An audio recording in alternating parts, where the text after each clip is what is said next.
어제 뉴스파이터에서도 방송 도중에 속보가 나왔지만 정말로 어제 이 속보 보고 가슴을 쓸어내리신 분들 많으셨을 것 같아요. 양윤선 평론가님. 네, 어제 오후 5시 19분쯤입니다. 갑작스런 지진 문자 때문에, 재난 문자 때문에 깜짝 놀라신 분들 많으셨을 텐데요. 그랬죠. 제주 서귀포시의 서남서쪽 41km 해역에서 규모 4.9의 지진이 발생을 했습니다. 네. 국내 역대 11번째 정도 되는 강도로 지진이 그래요? 왔고 제주로 치면은 가장 센 강도의 지진이었습니다. 네. 사실 이 서울 수도권에 계신 분들은 이 지진이라는 게 몸소 느껴지지 않으면 이게 어느 정도일까 이제 그렇게 체감이 안 되신 분이 많잖아요. 근데 저 지진 혹시 제주에 계신 섬에 계신 분들 다 느끼셨을까요, 홍종선 기자님? 느끼셨다고 합니다. 이게 역대 제주에서 발생한 지진 중에 가장 큰 규모의 지진이었지 않습니까? 이 흔들리는 모습이 CCTV에 고스란히 담길 그래요? 정도였는데 네. 당시 상황 영상 보면서 설명드리겠습니다. 네. 이 건물이 갑자기 흔들리자 모여있던 지금 이 식당 점원들이에요. 이 놀라시네, 점원들이 지금, 네. 지금 놀라서 이제 바깥으로 지금 뛰쳐나가는 네. 그런 모습이고 이 야외에 설치된 CCTV에 보면은 이렇게 흔들리는 모습이 보입니다. 그러네요. 네, 지금 흔들리고 있죠. 살짝 흔들렸습니다. 네. 그리고 또 일반 가정집에서는 현장 샹들리에도 천장에 떨어지고, 매달린 네. 조명이 흔들릴 정도였는데 일부 분들은 굉음을 듣고 이거 무슨 전쟁 난 거야? 불안에 떠셨다고 하네요. 아하. 저게 화면상에 저렇게 흔들릴 정도면요. 여러분, 체감으로는 엄청난 공포가 올 수도 있단 말이에요. 정말 어제 상황을 겪으신 시민분들의 얘기도 들어보시고 이어가 보도록 하겠습니다.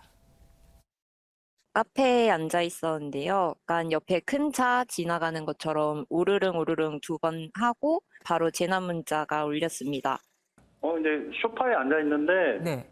갑자기 뭐 전쟁 난 것처럼 웅 소리가 나면서 뭐 폭격 맞은 느낌이었어요. 아, 그 예. 건물이 다 흔들리고 그리고 뭐 테이블에 있는 컵까지 떨어질 정도였어요. 네, 주변에 있는 그 사람들도 다 대피를 같이 했었어요. 그 옆동에 네. 있는 숙소에 있던 사람들까지. 재난 문자가 먼저 전화기가 울렸었기 때문에 더 느낌이 왔었는지 모르겠지만 의자에 앉아서 이렇게 TV를 보고 있는데 핸드폰 진동이 내 주머니에 있을 때 떨리는 것처럼 지금요, 여러분 들으셨어요?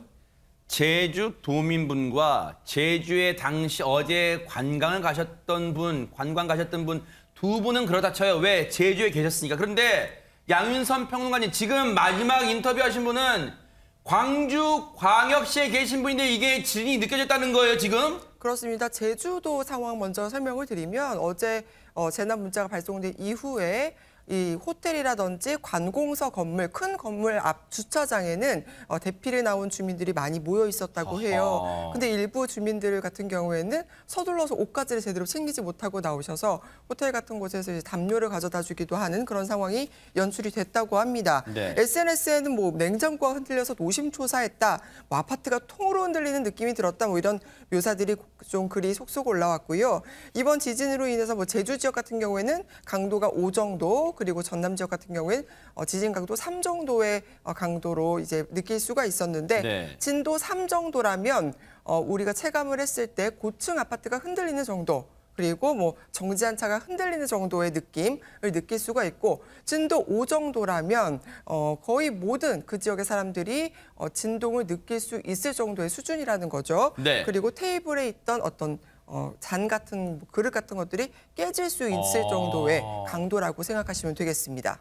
저 정도였다면요. 앞서도 이 장소의 내부 CCTV 등을 보셨잖아요. 그렇다면 황급히 대피를 했단 말이에요. 그렇다면 혹시 인명 피해가 있을까 걱정됩니다. 홍종성 기자님. 네, 이제 어제 오후 5시 19분에 발생을 했고 12시간이 지난 오늘 오전 한 5시 30분까지 173건의 지진 신고가 있었는데 이게 피해 신고는 아니고요. 지진을 느꼈다. 지진 감지 신고가 173건이었는데 당연히 이 진앙지로부터 가까운 제주에 114건, 또 제주에서 가까운 전남에 37건 좀 몰려 있고요.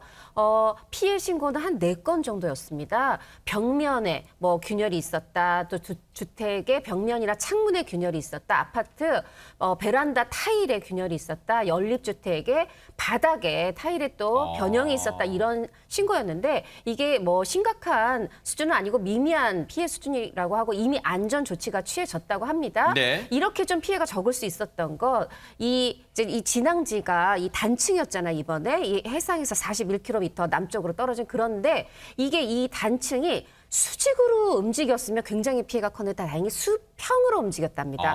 그래서 좀 피해가 적었는데 그 지진파에 따라 좀 다른가 봐요. 예, 그렇습니다. 다행히 그래도 수평으로 움직여서 적었는데 기상청은 그렇더라도 적게는 수개월에서 길게는 1년까지 여진이 있을 수 있다. 그렇게 얘기하고 있습니다. 하하.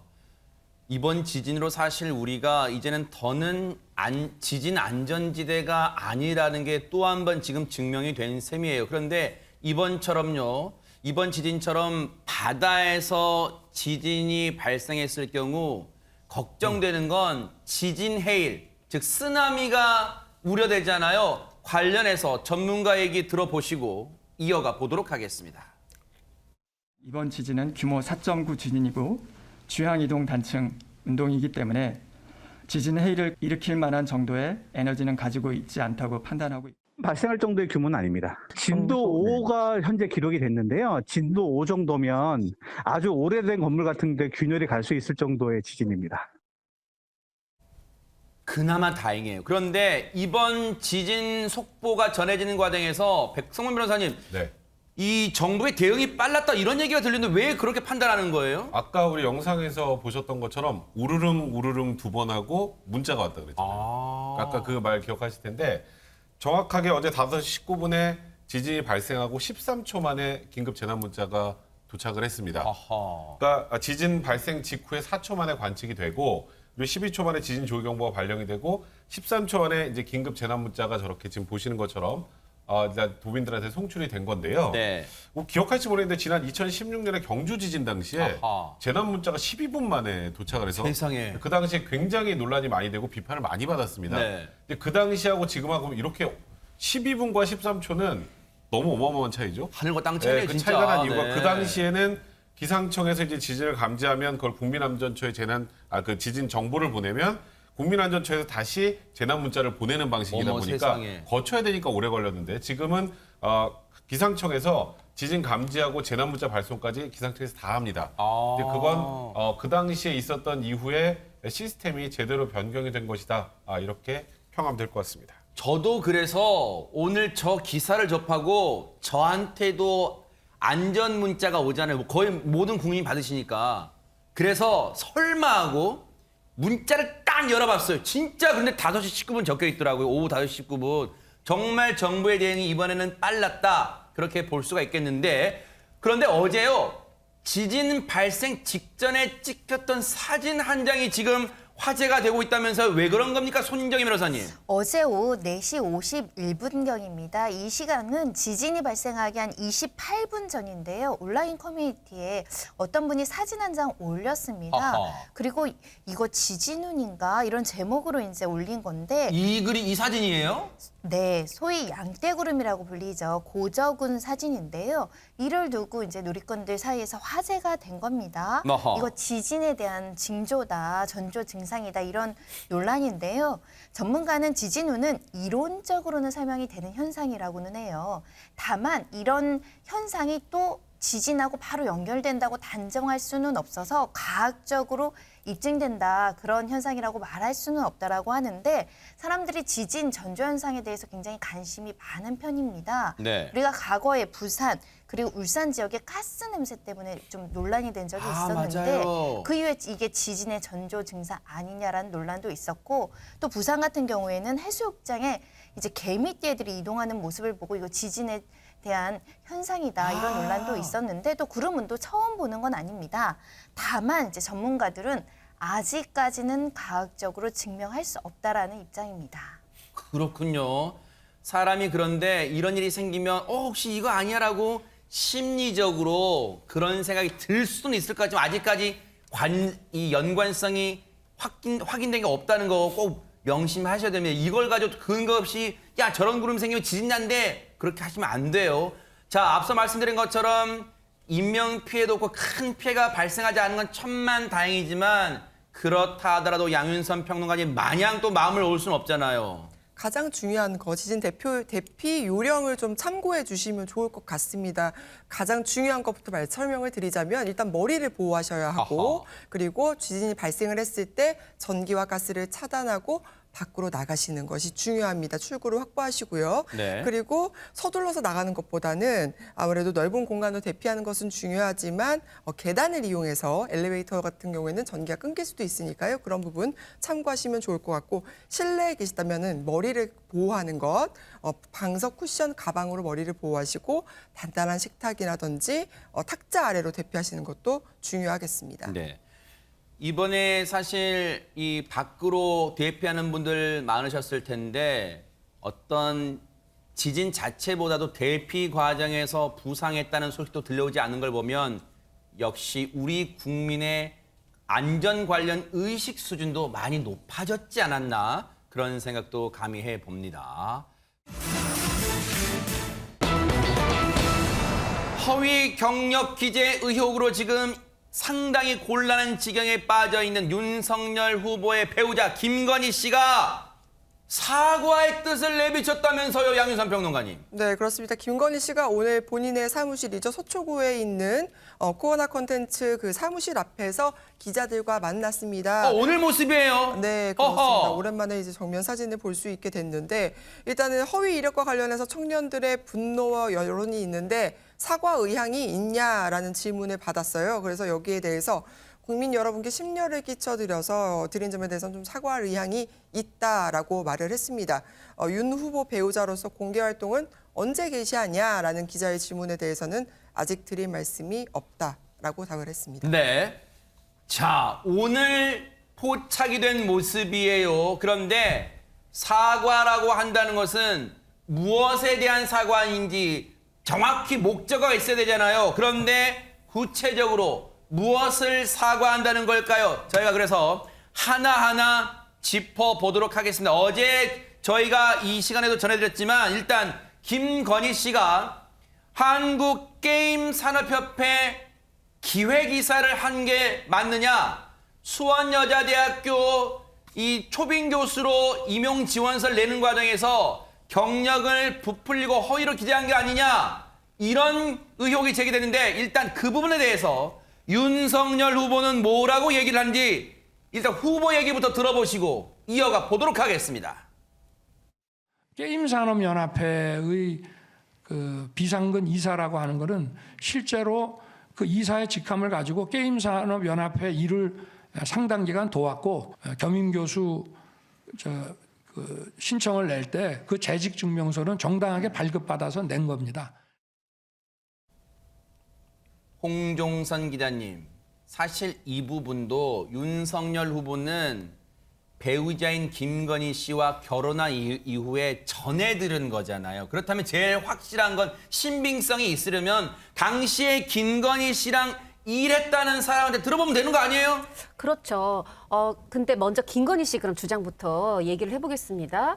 한국게임산업협회 그 같은 건물에서 일하면서 친하게 지냈다. 이렇게 얘기를 했고 내가 기획이사로 일했을 때는 김영만 회장 때였다. 이렇게 얘기를 했습니다. 네. 그런데 여기서 지금 그 관계자 얘기로 들어가기 전에부터 좀 이상한 게 있어요. 뭐냐면 재직 기간이라고 하는 게 2002년 3월에서 2005년 3월이라고 얘기를 했거든요. 그런데 지금 이 협회 설립 자체가 2004년부터라는 보도가 있어요. 그러면 2002년에는 잊지 않았던 협회에 근무한 게 되고 네. 또 하나는 이제 김건희 씨 입에서 나온 김영만 회장의 재직 시기 자체가 2005년 4월이에요. 그런데 김건희 씨의 이 근무 시기는 2005년 3월, 주장된 바에 따르면 2005년 3월에 끝나다 보니까 시기 자체가 겹치질 않는다는 거죠. 네. 그럼에도 불구하고 이 김영만 회장 측에 이 언론이 취재를 했습니다. 네. 했더니 그 회장 측 관계자가 이렇게 얘기를 합니다. 회장님께서는 이 한국게임산업협회에 2005년 4월부터 재직을 했고 명예 비상근직이었는데 이 김건희 씨에 대해서 만난 적도 없고 기억도 없다. 이렇게 얘기를 했다라고 전했습니다. 아니 그러면 양윤선 평론가님 혹시 김건희 씨가 당시 한국게임산업협회 회장의 이름을 잘못 기억하고 있었을까요? 헷갈렸던 걸까요? 어떻습니까? 이 부분에 대해서 김건희 씨의 좀 명확한 해명이 필요한 부분이라고 생각이 듭니다. 일단 김건희 씨의 재직증명서상에 그만 놓고 봤을 때는 오히려 지난 2004년 4월부터 2005년 3월까지 재직한 기간은 1대 회장인 김범수 현 카카오 이사의 의장 재임 시절과 같거든요. 아, 그래요? 그래서 이 언론이 김범수 의장에게 물어봤습니다. 네. 김범수 의장 측에서는 김건희 씨가 와 일했던 기억이 없다라고 대답을 했거든요. 어허. 그래서 이 부분에 대해서도 뭐 물론 회장이 모든 직원이라든지 일했던 모든 사람들을 알 가능성은 좀 희박하지 않습니까? 그래서 네. 이 부분에 또 사실 뭐 좀 앞뒤를 더 따져봐야 하는 부분이긴 합니다. 네. 또 자신의 자신이 한국게임산업협회 설립 이후에 정책실장과 사무국장으로 5년간 재직을 했었다라고 주장하는 사람도 자신의 SNS를 통해서 이 산업협회 설립 직후에 정책실장과 자기가 사무국장으로 5년간 재직을 해오면서 직원이 한 10명 정도밖에 없었다. 굉장히 가족적인 분위기에서 일을 해왔는데 김건희 씨를 본 적이 없다라고 얘기를 하기도 했습니다. 그러니까요. 이 게임산업협회 회장, 쉽게 말하면 그 조직의 높으신 분들은 만나기가 어려울 수도 있으니 그보다는 실무를 책임지고 있는 사무국장, 정책실장 이런 사람들 혹시 만나지 않았을까 해서 취재를 해봤더니 이분들의 기억에도 없다는 거예요. 왜? 또 직원도 당시에는 얼마 되지 않아서 모를 리가 없다는 거예요. 그런데 그렇다면 재직증명서를 다시 한번 들여다볼 볼 수밖에 없잖아요. 그런데 이 재직증명서에도 뭔가 미심적인 부분이 있다면서요, 백성문 변호사님. 네, 지금 이게 어쨌건 15년, 16년 이상 된 일이기 때문에 사실 어찌 보면 김건희 씨 입장에서 굉장히 답답할 수 있는 일입니다. 하지만 이제 논란이 됐던 게 과연 거기에 실제로 일을 했던 게 맞는지에 대해서 계속 논란이 되는데 윤석열 후보가 아까 이제 재직증명서를 정상적으로 발급받아 제출했다. 그럼 이 재직증명서만 명확하면 이 논란이 많이 사그러들 수 있는데 문제는 이제 재직증명서 자체에서도 약간 미심쩍은 부분이 있다라는 게 이 부분도 좀 해명이 필요한 것 같은데요. 뭘까요? 일단 뭐 근무 연도가 2005월이라고 되는 거 이건 그냥 오타로 보입니다. 2005년이어야 되는데 아하. 2005월이라고 돼 있는 건 오타로 저기 보이는데 돼 있네, 저렇게 돼 있네요. 2005월. 이게 네. 이 발급 시기가 2006년도거든요. 아. 2006년도면은 보통 일련 번호가 보통 06으로 시작하는 게 맞죠. 아니면 2006이라고 돼 있거나. 근데 이제 일련 번호는 또 04로 돼 있단 말이에요. 아하. 그러니까 이제 일단은 이 재직증명서 자체의 신빙성도 지금 현재 논란이 되고 있는 그런 상황입니다. 네. 지금 보세요. 재직증명서를 보면 우리 보통 재직증명서를 하면 그 조직의 장이, 최고 장이 이 직인이 찍히잖아요. 어느 회사의 뭐 회장이면 회장, 대표면 대표라고 재직증명서 하단에 오른쪽 하단쯤에 직인이 찍힙니다. 그런데 지금 재직증명서는 저런 게 있는지도 확인해 봐야겠지만 일단 1년 번호도 뭔가 미심쩍다는 거예요. 그렇다면 이거 말고도 지금 이것도 미심쩍은 부분이지만 수상 경력, 상 받았다는 경력도 지금 의혹이 일고 있잖아요. 홍종선 기자님. 그렇습니다. 김건희 씨가 2007년에 이 수원대에 임용지원서를 낼 때 내가 어떤 대회에서 대상을 받았다라고 낸 게 있어요. 근데 그게 뭐냐면 그로부터 3년 전인 2004년에 서울국제만화 애니메이션 페스티벌에서 대상을 받았다는 거예요. 그런데 그때 대상작이 뭐냐면 왕우심청이라는 넬슨 신 감독의 이 심청전을 현대적으로 재해석한 애니메이션이었어요. 네. 본인이 기획을 했고 그때 당시에 이 국내 애니메이션 이 인력비가 굉장히 높아졌기 때문에 북한의 4.16 아동 촬영소 인원들을 함께 남북 합작으로 만들었어요. 사실 제가 이때 넬슨 신 감독을 인터뷰를 했었거든요. 아, 그래요? 네. 그리고 이 대상을 받은 것도 저도 기억을 합니다. 그런데 보통 이런 영화제 어느 이런 대회에서 대상을 받을 때는 제작자가 받거나 드물게는 감독이 받는데 사실은 이 영화 넬슨 신 감독이 본인이 만든 코어 필름이 제작을 했어요. 말하자면 본인이 제작자 겸 감독이기 때문에 대상을 받으면 넬슨 신 감독이 수상 대상자지 그 외의 사람이 아니거든요. 하다 보니까 지금 정말 이 왕우심청에 어떤 역할로 참여를 했느냐는 앞으로 밝혀져야 되겠지만 어떠한 부분으로 참여를 했다고 하더라도 대상 수상자가 될 수가 없는 상황입니다. 윤석열 후보는 그렇다면 아내에 대해서 배우자인 김건희 씨의 허위 수상 경력 의혹에 대해서는 뭐라고 답변을 했을까요? 얘기 들어보시고 이어가 보도록 하겠습니다. 일단 팩트부터 말씀을 드리면은 교수는 아니고 시간 강사와 유사한 겸임 교수입니다. 그리고 그게 산학 겸임 교수고 제 처가 그 수상 경력이라고 하는 건 그 회사의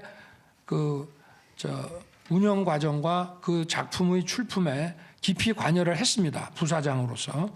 그렇기 때문에 그거를 그렇다고 자기 개인의 그 경력이라고 얘기하지는 않았고 그게 산학 연계 시간 강사나 다름이 없는 겸임 교수 자리니까 그거를 참고 자료로 그냥 썼고.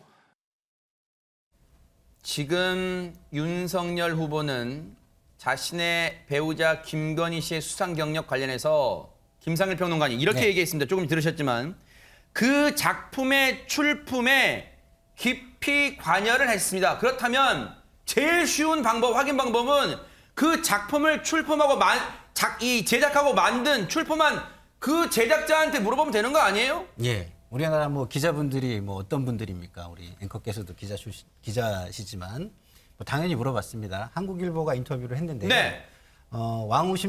넬슨 신 감독은 왕후심청은 내가 제작비를 대고 기획해서 만든 영화고 김건희 씨는 제작에 참여하지 않았다. 이렇게 이야기를 했고요. 하하. 영화의 홍보나 광고, 마케팅 등에는 관여를 했을 수도 있지만 그거에 대해서는 본인은 전혀 아는 바가 없다.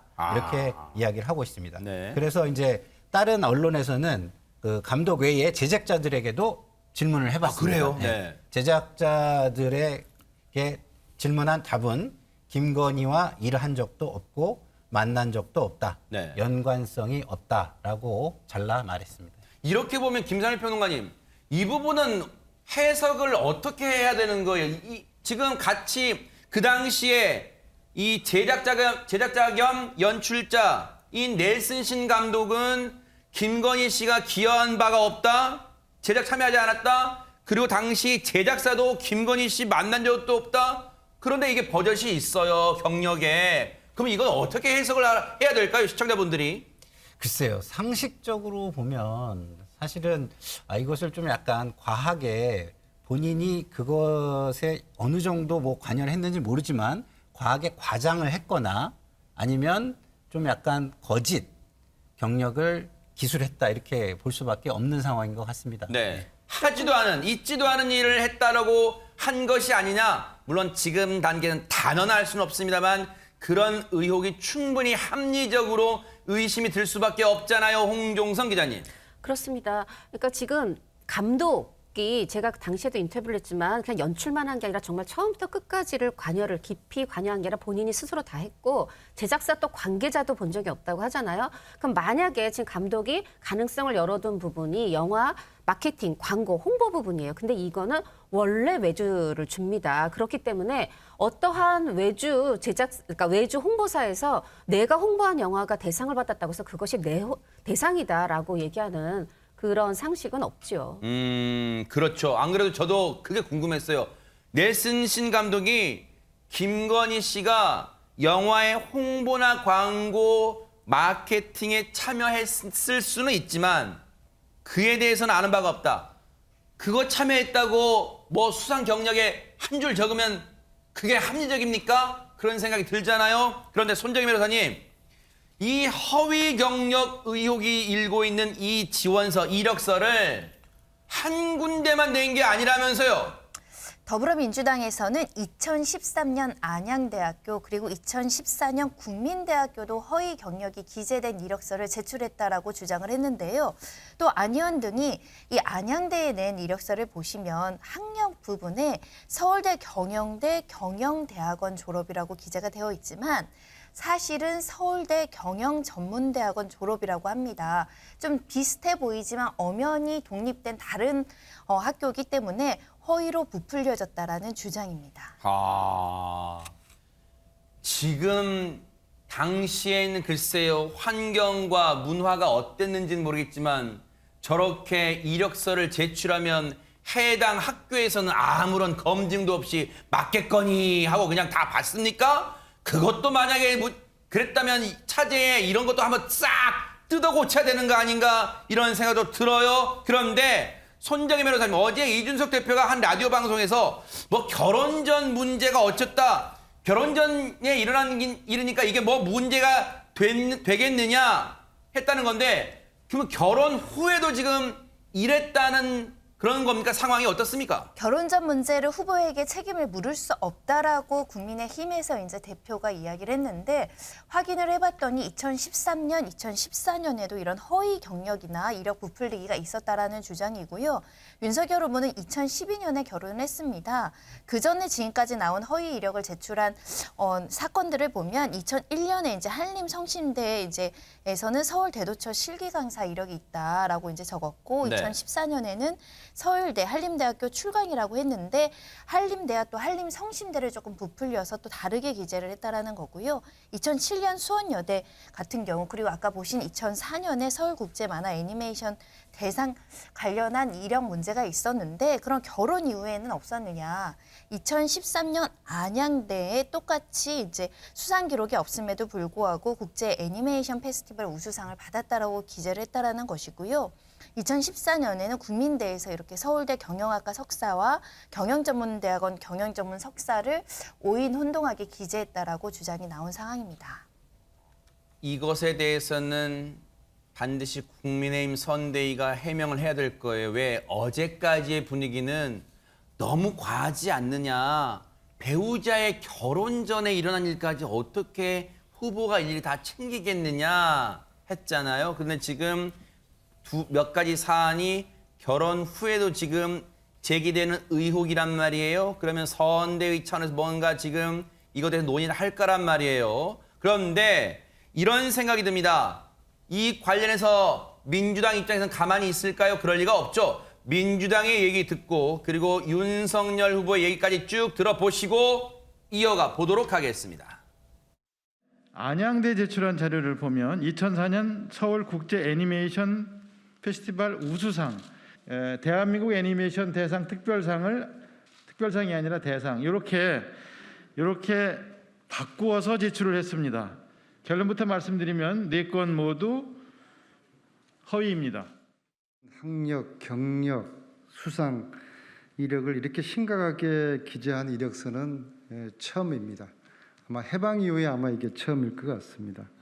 윤석열 후보는 부인의 학력과 경력을 믿고 있습니까?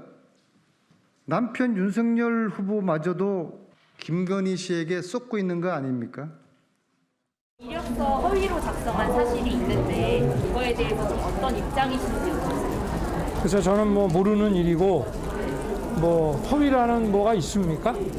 저는 아직 뭐 금시초문인데. 근데 이번에 좀 재직증명서 같은 것도 좀 공개하실 의향이 있으신지. 뭐 그런 재직증명서를 지금도 가지고 있는 것은 아니니까 뭐 관련된 그 대학의 정부 공권력을 이용해서 다 받아서 확인하면 되지 않겠습니까? 이 얘기를 들으면 백성문 변호사님, 해당 대학한테 확인해봐라. 왜 나한테 확인해라고 하냐? 재직증명서를 받은 학교가 그 대학이니까 그 대학에 물어봐라. 혹시 이겁니까? 뭐 이 지금 얘기를 보고 또 조국 전 장관을 떠올리는 분들도 있는 것 같은데 이제 윤석열 후보 입장에서 생각을 해보면 본인은 지금 뭐 사실 아내의 결혼 전 일까지 다 소상하게 알기는 좀 어려운 상황이니까 뭐 재직증명서 같은 경우 제출한 것을 지금도 보관하고 있기 쉽진 않죠. 그 과거의 일이. 그리고 이게 입시나 이런 문제가 아니라 아까 그 겸임교수와 관련됐던 거의 그런 내용들이기 때문에 이런 내용들은 만약에 이제 이걸 받은 쪽에서 학교 측에서 보관하고 있다면 그곳에서 정확하게 확인해야 되는 것이 이 부분을 현실적으로 그러니까 본인과 본인의 부인인 김건희 씨가 확인하기 좀 곤란하다. 이런 취지의 얘기를 하고 있는 것 같습니다만 사실 이게 명확하지 않은 상황이 계속 반복되면 이거는 계속 논란이 커질 수밖에 없기 때문에 최대한 빠른 시일 내에 뭐 윤석열 후보도 그렇고 김건희 씨도 그렇고 또 국민의힘 선대위 차원에서도 명확하게 정리하고 사과할 거 사과하고 정리를 해나가야 되지 않을까 싶습니다. 물론 100번 양보해서 우리가 결혼을 할 때 배우자한테 혹시 당신은 과거에 어떤 걸 나한테 숨기고 있는 건 없습니까? 나중에라도 공개가 되면 큰일이니 미리 나한테 얘기하세요. 이러지는 않잖아요. 물론 그러진 않습니다. 하지만 이젠 이 의혹이 불거지면 지금이라도 진지하게 배우자인 김건희 씨한테 물어볼 수는 있잖아요. 그리고 그 확인, 그걸 입증하는 책임은 해당 학교가 아니라 적극적으로 대선 후보의 배우자가 되겠다는 사람이 적극적으로 책임을 확인하는, 책임을 져야 되는 거 아닌가? 이런 생각을 시청자분들이 할 것 같아요. 그런데 김건희 씨 관련 의혹 중에 이른바, 물론 공적인 영역은 아니겠습니다만 줄리 의혹도 일고 있어요. 근데 이 부분에 대해서 김건희 씨가 한 인터뷰를 언론과 했다면서요, 양윤선 평론가님. 네, 진보 성향의 매체입니다. 진보 성향 매체와 함께 전화 인터뷰를 진행을 했는데 이른바 이 줄리 의혹에 대해서 입을 처음으로 열었습니다. 내가 줄리가 아니다. 줄리라 할 시간도 없었고 줄리라는 아니라는 것이 100% 밝혀질 것으로 생각한다. 투명한 세상이기 때문에 내가 줄리였으면 증거들이 다 빠져나올 거다라고 얘기를 했습니다. 그리고 내가 그동안 열심히 노력해서 살았고 악착같이 노력해서 살아왔기 때문에 쉽게 안 살았다. 믿어달라. 이렇게 호소를 했다고 하는데요. 그리고 기자에게 좀 제대로 취재를 해달라. 웨이터가 얼마나 많냐. 이렇게 반문을 하면서 그런 부분도 어필을 했다고 합니다. 글쎄요. 자신이 유흥업소에 줄리라는 예명으로 근무한 적이 없다고 이 해명 또는 확실하게 부인하는 과정에서 여러 얘기를 했지만요. 듣기에 부적절한 표현들이 있잖아요. 그 업종에 근무하시는 볼 때는 보세요. 그러면 그런 분들은 정말 인생을 쉽게 삽니까? 쉽게 안 살았다. 그럼 그분들은 간절함이 없어요? 이것도 분명히 논란이 될 수 있는 발언이에요. 자신이 그 곳에 근무하지 않았다는 걸 해명하는 과정에서 일단 터져나온 또 부적절 발언 논란도 일 수 있을 것 같아요. 그런데 국민의힘은 최근에 있던 인터뷰 2건, YTN, 오마이뉴스 인터뷰가 잇따라 터지면서 상당히 곤혹스러워하고 당혹스러워할 것 같은데 여기에 대해서 김종인 총괄선대위원장 그리고 김병준 상임선대위원장이 입장을 밝혔는데 한번 들어보시고 이어가 보도록 하겠습니다. 우리가 대통령을 뽑는 거지 무슨 대통령 부인을 뽑는 거 아니잖아요. 그래도 지나칠 정도로다가 후보의 소위 부인에 대해서 이러고 저러고 나는 얘기한다는 건 내 상식으로는 잘 납득이 잘 안 돼. 이 선거에서 네거티브 공방이라는 게 없었던 적이 없는데 오히려 이재명 후보 쪽이나 민주당은 후보 당사자와 관련된 문제가 큰 문제들이 좀 있지 않습니까? 네. 그렇게 자꾸 네거티브 공방을 하기 시작하면은 훨씬 더 큰 피해를 민주당이나 이재명 후보가 입을 거라고 그렇게 보고 있습니다. 김종인 위원장과 김병준 위원장의 이 얘기에서 공통적으로 우리가 느낄 수 있는 건 사안의 중대성이 그렇게 크지도 않은데 왜 이렇게 침소봉대식으로 언론과 민주당 쪽에서 공세를 취하느냐 그런 느낌으로 받아들여져요. 그렇다면 손정혜 변호사님, 최근에 이제 공동선대본부장으로 합류한 이수정 선대본부장은 뭐라고 혹시 얘기를 하고 있을까요? 우리가 뽑을 수 있는 제일 높은 선출직이 대통령인데 그 부인이 유감스럽게도 평범한 인생을 살아오지 못했다면 불법행위는 수사해야 된다. 이렇게 단호하게 불법행위는 처벌되고 수사돼야 된다는 취지로 이야기를 하면서도 좀 안타까운 부분은 결혼한 지 8년밖에 안 된 남편이 아내의 과거 수십 년을 알 수 있는 가능성이 있겠는가. 그런 것까지 우리가 따져 묻는 세상이 돼야 하는지는 잘 모르겠다라고 이제 이야기를 하면서 다소 좀 애매한 또는 알쏭달쏭한 말을 하기도 했습니다. 그러니까요. 이게 문제가 있다는 건지 아니라는 건지 딱 잘라 말한 느낌은 아닙니다. 이수정 공동선대위원장의 얘기까지 들었는데 그렇다면 사실 지금 주요 직책, 선대위의 주요 직책 가진 분들의 얘기를 좀 들어봤어요. 하지만 내부 분위기는 정말 이에 대해서 갑론을박이 있을 것 같은데요, 홍종성 기자님. 그렇습니다. 먼저 홍준표 의원이 좀 쓴소리를 했습니다.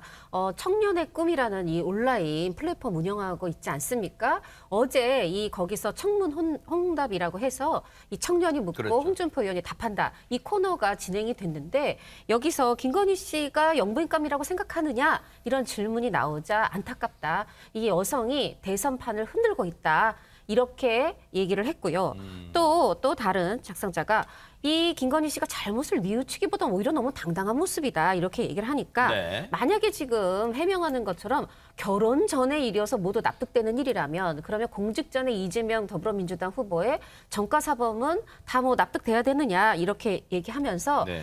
이 말하자면은 납득이 안 되는 핑계가 만연한 세상이다라고 얘기했는데 저는 비난도 있지만 분명히 걱정이 더 크다고 생각해요. 왜냐하면 이제 이 상황에서도 또 이재명 후보의 정가사범을 얘기하면서 이 분명히 감싸고 해결되었으면 하는 의지를 보였다는 생각이 듭니다. 네.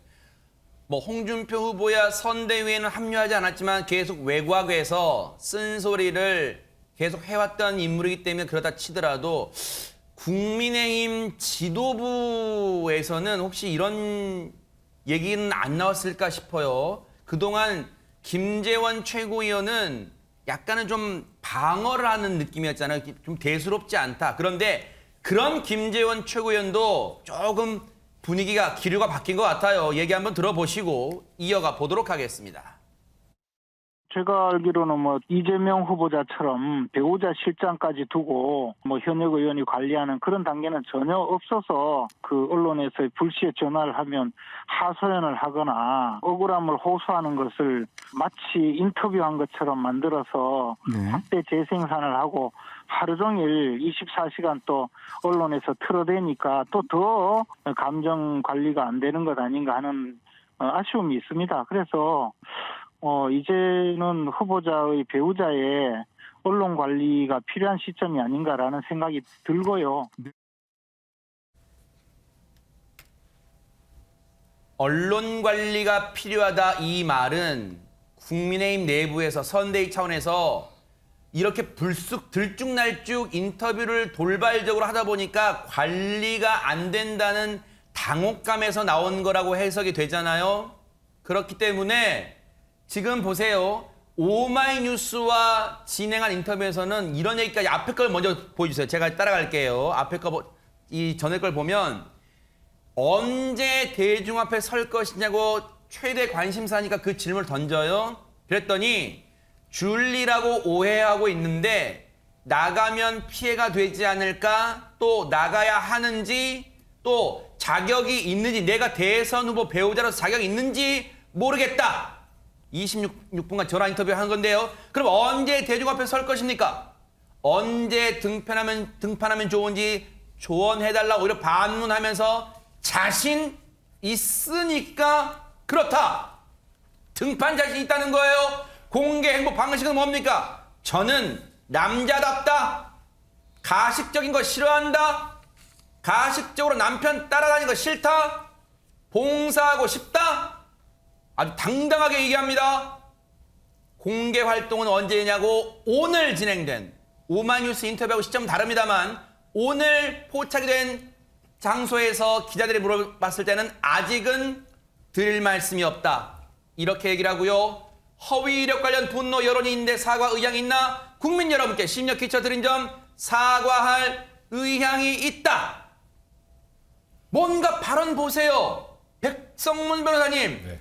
그 전에 했던 언론 인터뷰와 발언을 볼 때 제 느낌인지 모르겠지만 정제된 좀 느낌을 받습니다. 오늘 중앙일보 보도에서는 이제 더 이상 이 기자들 전화를 일단 일시적으로 받지 않는 것으로 또 내부적으로 정리도 좀 한 것 같고요. 뭐 그동안에 이제 기자들이 전화하는 경우에 김건희 씨가 대부분 받아서 얘기를 많이 했었다고 하더라고요. 근데 이제 그게 이제 소위 어제부터 계속 이게 리스크로 커지는 상황이 되다 보니까 이제 어느 시점에 김건희 씨가 등판하는 것이냐. 그러니까 과거에는 불과 며칠 전만 해도 소위 논란이 되고 있는 뭐 도이치모터스 사건이나 수사 관련 사건 이런 게 정리가 되면 이제 나올 것이다라고 했는데 지금 갑자기 다른 문제가 또 물론 이게 수면 아래 있었습니다만 이게 언론을 통해서 부각이 된 거는 처음이지 않습니까? 근데 이걸 미루면 미룰수록 사실 이 리스크는 커질 수밖에 없습니다. 그러니까 이거 계속 일주일, 2주일 이렇게 미루면 이게 없어지는 게 아니잖아요. 그렇기 때문에 일단은 조금 전에 김건희 씨 얘기처럼 뭐 국민들에게 이 부분에 대해서 사과 의향이 있다는 얘기가 나온 건 아마 내부적으로 이제 좀 빠른 시간 안에 이와 관련된 내용들을 이제 국민들에게 소상하게 좀 알릴 건 알리고 사과할 건 사과하고 정리가 돼야 된다라고 내부적으로 어느 정도 논의가 되고 있지 않나. 저는 개인적인 생각입니다만 더 늦어서도 안 되고 최대한 빨리 이제 국힘 내부에서도 좀 정리를 해서 언론을 통해서 나와야 할 것 같습니다. 네. 여러 의혹에 대해서 어떻게 생각하냐 했더니 사과할 의향이 있다라고 얘기했잖아요. 이 얘기를 들었을 거 아니에요. 윤석열 후보도 관련 입장을 냈답니다. 한번 들어보시고 이어가 보도록 하겠습니다. 에서 그 사과할 의향이 있다 이런 말씀을 하셨는데 이게 좀 어떤 부분에 대한 사과인 건지 하고 아무리 뭐 결혼 전에 사인의 신분에서 처리한 일들이라 하더라도 국민이 그 높은 기준을 가지고 바라다 봤을 때 거기에 대해서 좀 미흡하게 자기가 처신한 게 있다면은 그 부분에 대해서는 국민께 송구한 마음을 갖겠다는 뭐 그런 뜻으로 제가 볼 때는 막 그런 태도는 뭐 적절한 것으로 저는 보여지고 어찌됐든 본인 입장에서 할 말이 아무리 많다 하더라도 그리고 또 여권의 이런 그 공세가 좀 기획 공세고 아무리 부당하다고 느껴진다 하더라도 국민의 눈높이와 국민의 기대에서 봤을 때 조금이라도 미흡한 게 있다면은 국민들께는 이 부분에 대해서 송구한 마음을 갖는 것이 그게 맞다고 저는 생각합니다. 네. 이 부분도 윤석열 후보가 약간의 분위기 변화, 기류 변화가 좀 느껴져요. 뭔가 이제는 배우자 김건희 씨의 공식 석상 등판을 차근차근 준비하는 듯한 모양새. 왜 그런 느낌 받냐면요. 여러분들 그런 느낌 받으시겠지만요. 어제 공개가 된 더 팩트가 포착한 영상에 먼저 보여드릴게요. 이 모습이에요. 바로 여기서 서초구에 있는 코바나 컨텐츠 기획 3, 이 지하입니다. 지하. 그런데 지금 목덜미를 잡고 있는 사람은 직원인 걸로 추정이 돼요. 그런데 기자가 갑자기 나타나니까 저렇게 숨듯 옷으로 가리고 뭐 휴대전화 백으로 가리고 가방으로 가리고 해서 얼굴을 안 보이게 해서 숨듯이 저렇게 사무실 들어가는 모습이었는데 앞서 보셨죠? 오늘 포착된 모습은 보세요. 자연스럽게 찍고 있는 걸, 자신을 찍고 있는 걸 알면서도 자연스럽게 통화하는 모습, 그대로 당황하지도 않는 모습, 옆에 직원이나 수행하는 사람도 물리고 혼자 찍히는 모습. 김상일 평론가님, 그렇다면 이 부분도 혹시 선대위 측과 뭔가 교감이 있어서 나온 장면인지 모르겠지만 단언할 수는 없지만 이제 김건희 씨가 본격적인 등판을 준비하는 모습이라고 해석할 수 있을까? 왜 저 모습에서 나 자신 있다, 이제 마음껏 찍어라, 그런 것도 좀 느껴집니다.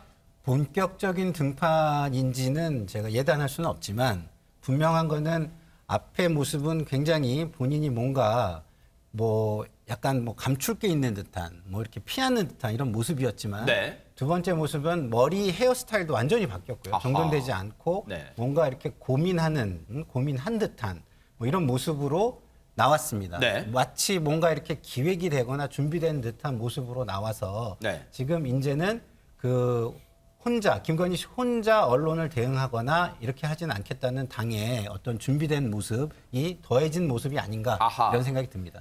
백성문 변호사님, 하루 사이에 정말 무슨 일이 있었기에 저렇게 김건희 씨의 태도 변화가 시청자분들 보시기에도 확연하게 느껴지는 걸까요? 사실 저는 어제 그 더 팩트에서 나왔던 그 영상 있잖아요. 그게 너무 당황한 상황에서 그랬던 것 같아요. 그게 무슨 엄청나게 어제하고 오늘의 태도 변화가 컸다라기보다 어제 이제 기사가 뜨면서 갑자기 많은 기자들이 몰려들고 그런 과정에서 지금 뭐 자세히 보면 김건희 씨가 고개를 숙이는 것보다 뒤에 분이 고개를 숙이게 만드는 그러니까 목덜미를 누르는 듯한 모양새예요. 네. 사실 저건 정말 적절하지 않은 뭐 소위 연출이라면 연출이었죠. 근데 어제 그 소위 말하는 순간적인 당혹감 때문에 생겼던 영상이라면 이제 저 부분과 관련해서도 비판의 목소리가 많이 있었으니 이제 변화가 있어야 되지 않겠습니까? 그런 면에서 오늘은 저 때와 다른 모습으로 보인 것뿐이지 어제와 오늘은 천양지차다 이렇게 저희가 단언해서 지금 김건희 씨의 그 생각과 이런 것들을 말씀드리기는 좀 많이 나간 게 아닌가 개인적인 생각이 좀 듭니다. 그러니까요. 지금 아래 자막을 보면요. 오늘 한 조간에 실린 제목이에요. 여전히 국민의힘 선대위 내부에서는 김건희 씨 등판 관련해서 김건희의 등판을 미뤄야 한다. 이런 주장도 있는가 하면 아니다. 조기 등판해야 한다는데 저 제목은 제가 볼 때는 잘못됐어요. 조기 등판이 아니죠. 이제라도 등판한다. 이게 더 적절하지 않아요? 어쨌든 국민의힘 선대위 내부에서 지금 이런 기류로 지금 갑론을박이 일고 있고 어쨌든 김건희 씨의 이 태도로는 이제 등판의 채비를 본격적으로 갖춘 거 아니겠느냐 이런 게 느껴집니다. 그런데 민주당이 가만히 있을 리가 없죠. 한번 들어보시고 이어가 보도록 하겠습니다. 표창장과 비교하면 이것은 뭐 사실 비중을 견줄 수 없을 정도 중범죄죠. 이 도덕적으로 비판받을 수밖에 없는 일이고 이 영부인이라고 하는 자리는 대통령에게 가장 많은 영향을 미치는 자리 아니겠어요? 네. 이준석 대표는 이건 결혼 전 일임을 감안을 해야 되고 윤석열 후보에게 책임을 묻는 건 과하다. 조금 전에 저희 인터뷰에서 이런 입장을 표명을 했는데 어떻게 평가하십니까? 과연 그것이 이제 조국 이 가족에 대해서 이 칼을 들이댔던 분들이 하는 이야기인가 좀 의아스럽기도 하고요. 네. 김상일 평론가님, 이 사안을 두고 조국 전 법무부 장관 일까지 다시 소환되고 있어. 왜 그런 겁니까? 일단 뭐 조국 전 장관이 소환됐다, 뭐 김건희 씨 문제다 이거보다는 제가 볼 때는 윤석열 후보에 대한 질문이 아주 본질적인 질문이 시작됐다 저는 이렇게 생각됩니다. 왜냐하면 그 조국 전 장관의 그 아내 정경심 씨 그리고 딸 조민 씨와 관련해서 물론 사모펀드나 코링크 운영과 관련된 건도 있었지만 거기에는 굉장히 국민의 정서를 자극했던 부분이 무엇이냐면 조민의 표창장, 동양대 표창장과 인턴 경력 증명서가 이게 위조됐거나 조작됐다 이런 것이었거든요. 네. 허위다 이런 것이었는데 그런 부분을 가지고 윤석열 후보가 공정과 상식을 이야기하면서 대대적으로 수사를 했단 말입니다. 네. 그리고 그것이 실형으로 지금 이어졌습니다. 네. 정경심 씨의 실형으로 이어져 있는 전방위 상황인데요. 가족 수사라고 이제 민주당은 공세를 네네. 취하고 있죠. 네. 그러면 그런 걸 통해서 그런 이미지를 통해서 가장 크게 지금 변화를 가져온 분이 누구냐? 윤석열 후보예요. 혜택을 받다는 거예요? 후보가 됐습니다. 그리고 그 공정과 상식, 법치 이걸로 후보가 된 분이잖아요. 그런데 지금 김건희 씨와 관련된 답을 지금 내놓는 모습을 보면 그때의 공정과 상식에 준하는 법치에 준하는 답을 내놓고 있는 것이냐라는 자체가 다르다. 그렇죠. 질문이 국민들 마음속에서 일어나고 있는 겁니다. 그래서 뭐 조국이나 김건희 씨 문제는 사실은 하나의 그 윤석열 후보에 대한 질문에 대한 일단 도구나 그 중간 매개체일 뿐이고요. 네. 근본적인 것은 윤석열 후보에게 질문이 지금 이어지고 있는 것입니다. 그렇게 봐야겠네요. 그래서 공세 포인트도 공격 포인트가 지금 말씀해 주신 것처럼 윤석열 후보 본인을 자신을 겨냥하는 것 같아요. 민주당은요. 그런데 지금 윤석열 후보 입장에서는 배우자 김건희 씨의 이 의혹도 곤혹스럽습니다. 어쨌든 후보로서 국민의힘 대선 후보로서 뚜벅뚜벅 일정을 소화해 나가고 있는데 어제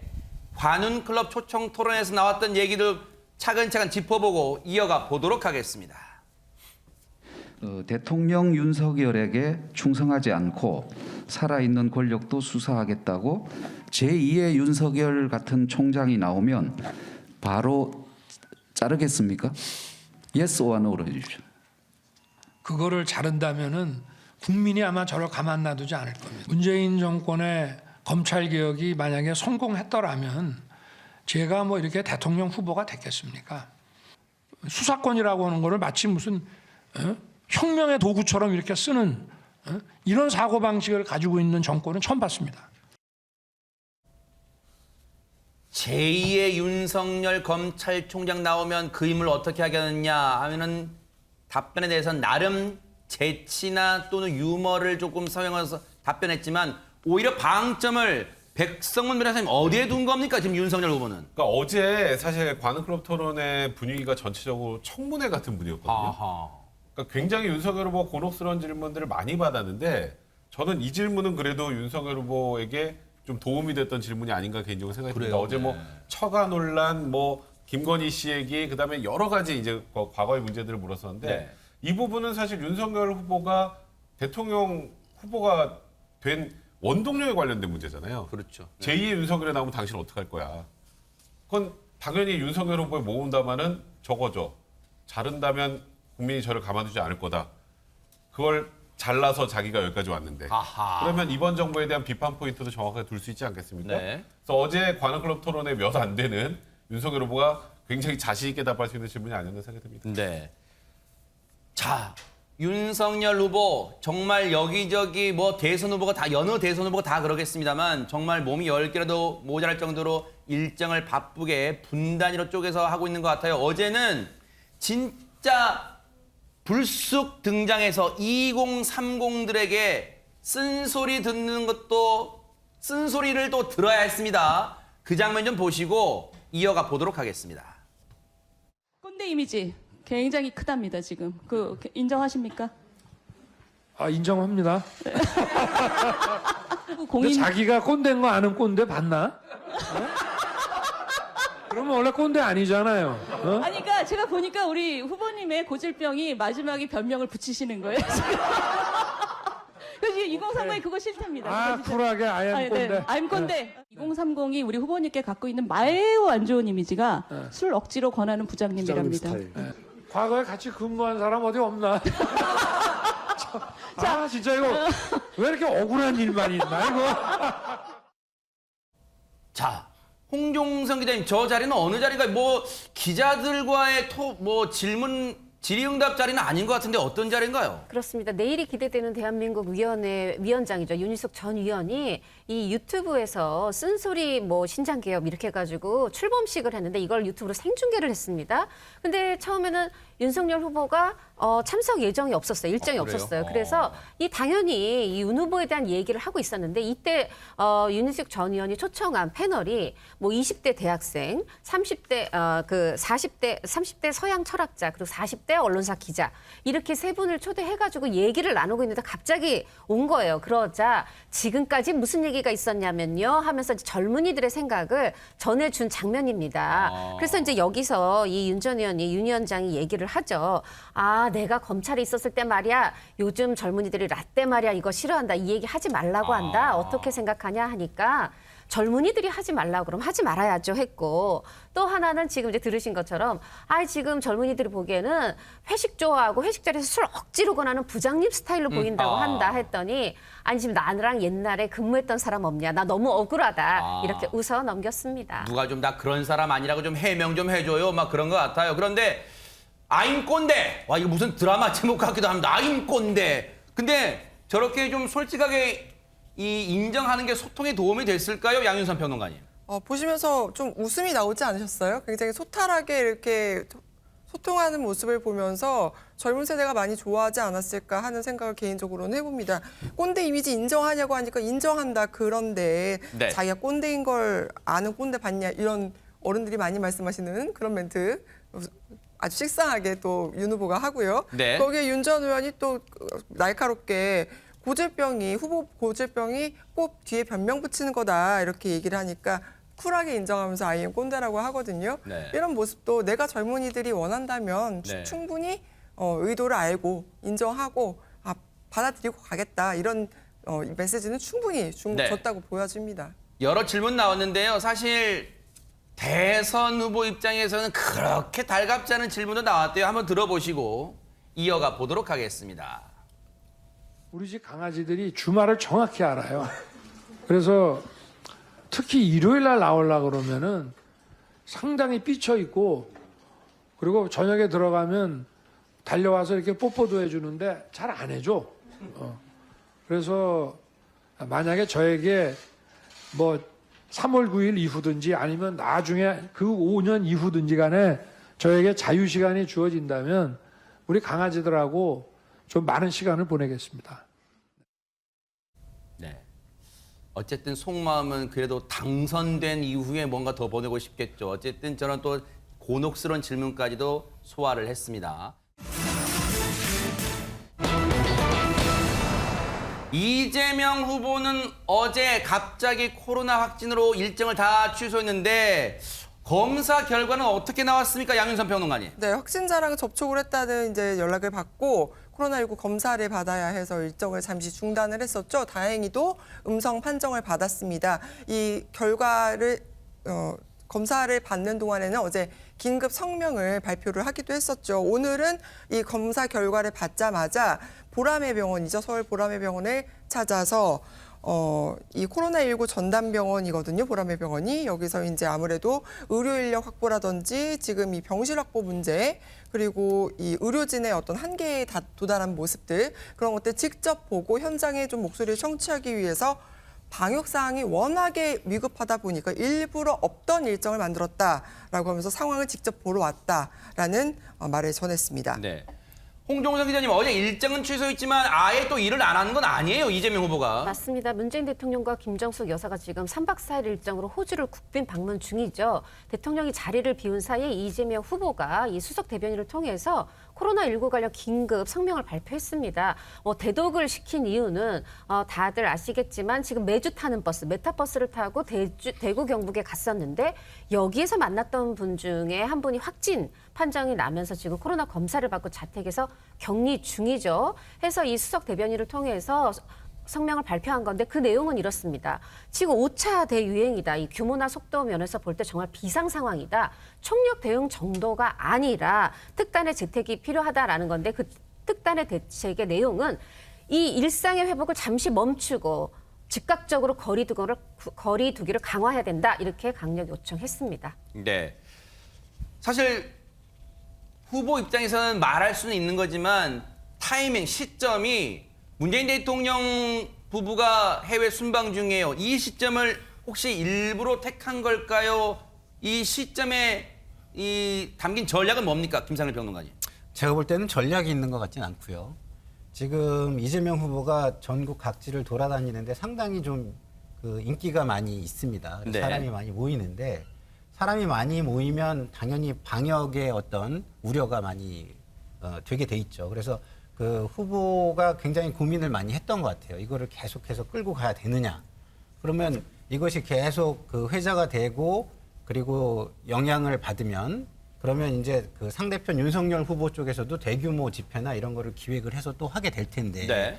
그렇게 되면은 그 책임이 나에게 또 그리고 요번처럼 다행히 이제 그 접촉이 안 되고 심각한 사태로 이어지지 않았기 때문에 다행이지만 심각한 사태로 이어진다면 여당 후보로서 그 책임을 어떻게 다 질 수 있겠느냐 이런 고민이 많이 있었던 찰나에 네. 지금 이런 일이 발생을 한 거죠. 그렇기 때문에 지금 요 정도 수준에서 이렇게 결단 있는 모습을 보이는 게 여당의 후보로서 굉장히 책임 있는 모습이겠다라는 그런 결단을 한 것 같습니다. 네. 자, 이런 이재명 후보 곁에서 물론 지금 배우자 김혜경 씨도 같이 코로나 검사를 받고 이제 음성이 됐어요. 근데 늘 선거 운동하면서 곁에서 든든한 내조를 하고 있는 김혜경 씨, 이재명 후보 부르는 호칭 뭐 여러 화면에서 들으셨죠? 그 호칭이 지금 정치권에서 지금 화제가 되고 있는데 먼저 들어보시고 이어가 보도록 하겠습니다. 네, 접니다. 자기야. 네. 지금 사실 보고 있었죠? 보고 있었어요. 당연히 손발 좀 사잖아. 네. 이거 얼마예요? 10,000원입니다. 10,000원. 자기가 사주실까요?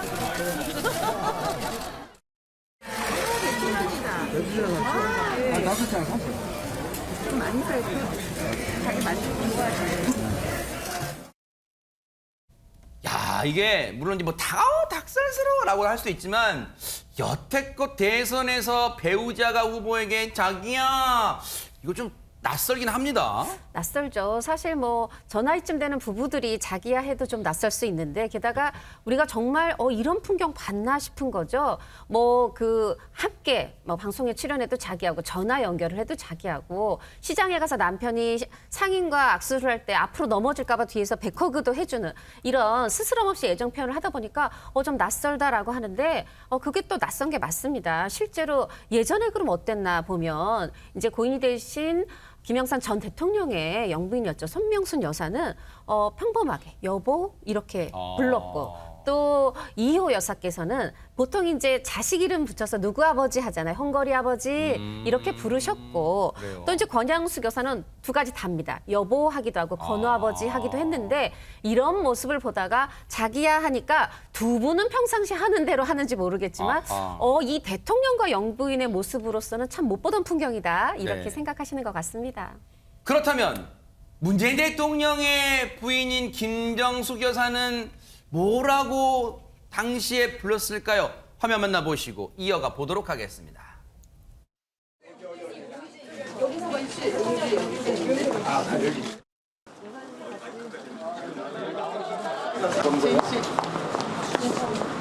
아니 자꾸 이제 그만 가요.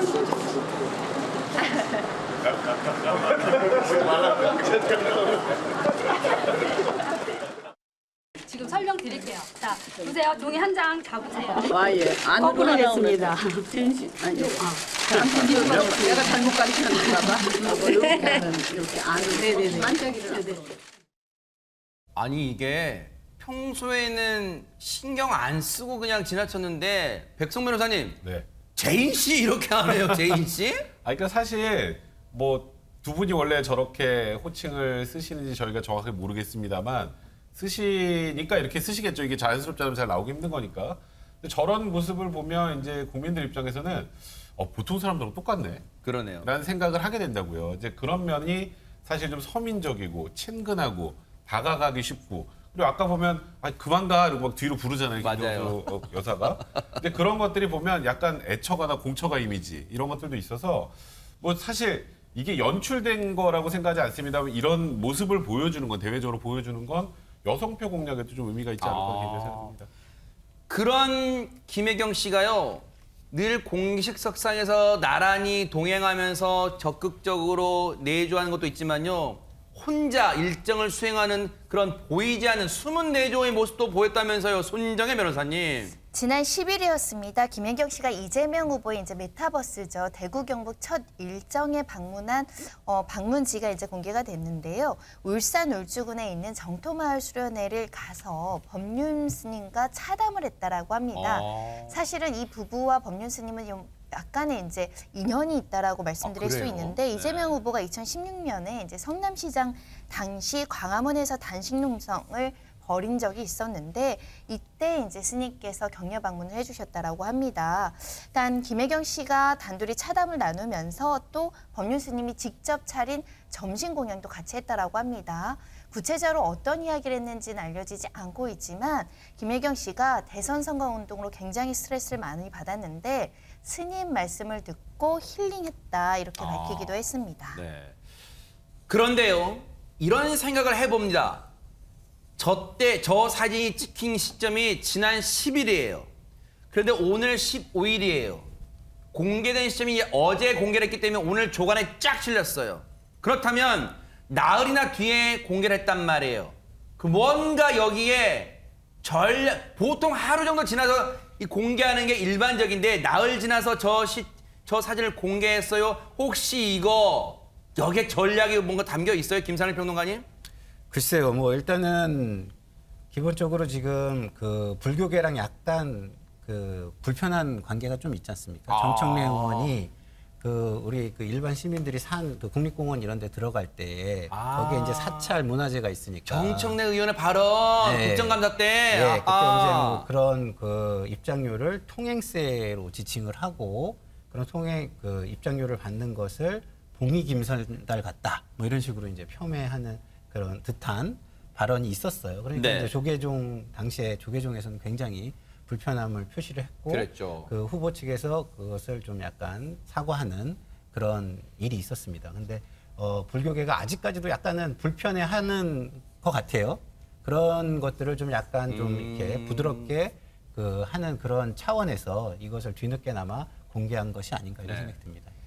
그렇게도 볼 수도 있겠고 혹시 백성문 변호사님 매주 메타버스 때 교회에만 가는 모습 그 모습도 뭔가 영향 미친 거 아니에요 혹시? 아니 그리고 그 주말하고 그 시기를 비슷하게 같이 내면 교회를 가는 거야?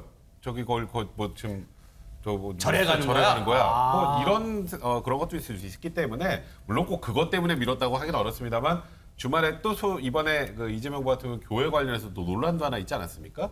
이런 걸 고려해서 어느 정도의 시간차를 둔 게 아닌가 그것도 충분히 생각할 만한 대목인 것 같습니다. 그럴 수도 있겠어요. 그런데 대박 사건 정청래 의원 얘기 나온 김에 정청래 의원은 지금 이재명 후보를 아주 그냥 입에 침이 마르도록 칭찬을 하고 있는 것 같습니다. 양윤선 평론가님. 불교계에 뜨겁게 구애를 펼치게 만든 장본인인데요. 구애를 하고 있어요. 네. 그 구애를 펼치게 한 장본인 정청래 의원이 이 인간 이재명, 이 이재명 후보의 자서전입니다. 이걸 읽고서 흐느끼며 읽었다고 이제 감상평을 냈어요. 자필로 쓴 걸 보시면 될 것 같은데 인간 이재명은 대통령이 될 실력과 자격이 있다. 찢어지게 가난했기에 고난을 극복하고 위기를 기회로 만들 수 있었다. 뭐 이런 얘기를 했거든요. 네.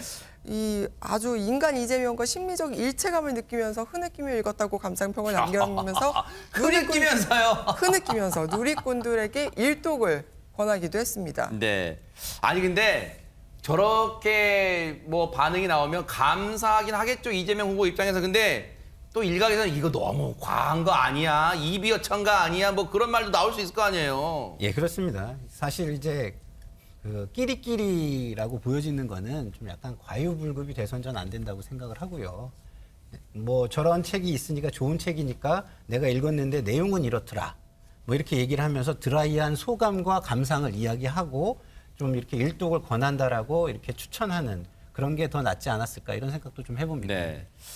어쨌든 뭐 여러 가지 뭐 같은 편 입장에서는 이렇게 또 열심히 지지해주는 분들이 있으면 후보 입장에서는 든든할 것 같기도 해요. 그런데 홍정선 기자님, 이 상황에서 안철수 후보가 갑자기 등장했다는데 그 등장 장소가 좀 특이해요. 중고거래 앱입니다. 주황색 마켓에 등장을 했는데 안철수 팝니다. 이게 제목이에요. 어허. 사람들이 이게 뭐지 하고 눌러보니 안녕하세요 안철수입니다. 이거 장난 아니야 할 수 있는데 진짜 안철수 맞고요. 진짜요? 하면서 어려운 시기에 뭐든 도와드리겠다 하면서 제가 의사여서 사람도 잘 고치고요. 마라톤도 완주하니까 체력도 갑이고요. 교수했어서 사람도 잘 가르칩니다. 이렇게 하면서 뭐든 도와드리겠다 했더니 네. 사실 컴퓨터 백신 전문가기도 하잖아요. 맞아요, 네. 어떤 분은 우리 집에 와서 컴퓨터 좀 고쳐줘라 이런 반응을 올리기도 했습니다. 아니 그러면 진짜로 안철수 후보 필요할 때 정말 불러도 됩니까? 손정혜 변호사님. 네, 지금 말씀하신 중고거래 앱에서는 사람을 팝니다 이런 것들은 금지되어 있어서 게시물은 삭제가 됐다고 하고요. 다만 철수마켓이라는 이름으로 사실은 내년 1월 30일까지 철수마켓을 운영하겠다라고 이제 홍보 영상도 나와 있는 상황인데 일단 필요한 사람을 위해서 아이 돌봄 서비스도 할 수 있고 전단지를 배포하라면 전단지도 배포할 수 있고 숯불구이집에서 고기도 구워주겠다. 필요한 모든 것을 의뢰해달라고 지금 안철수 후보가 이야기를 하고 있는데요. 네. 실제로 의뢰자가 있었다고 합니다. 첫 번째 의뢰인인 한 워킹맘이 아이 돌보기 서비스를 신청을 해서 실제로 아이 돌봄 서비스를 했다라고 하고요. 혹시 네. 전단이 필요하신 분들 연락해 보셔도 좋을 것 같습니다. 네. 어쨌든요, 이 안철수 후보도 어쨌든 완주를 위해서 열심히 뛰고 있는데 최근에 또 이 따님인 안설희 씨가 뉴욕타임스에 또 크게 이 소개가 되고 있는 것도 안철수 후보 입장에서는 아유 와우 내가 딸 하나 잘 키웠다 하는 생각이 들었을 것 같습니다.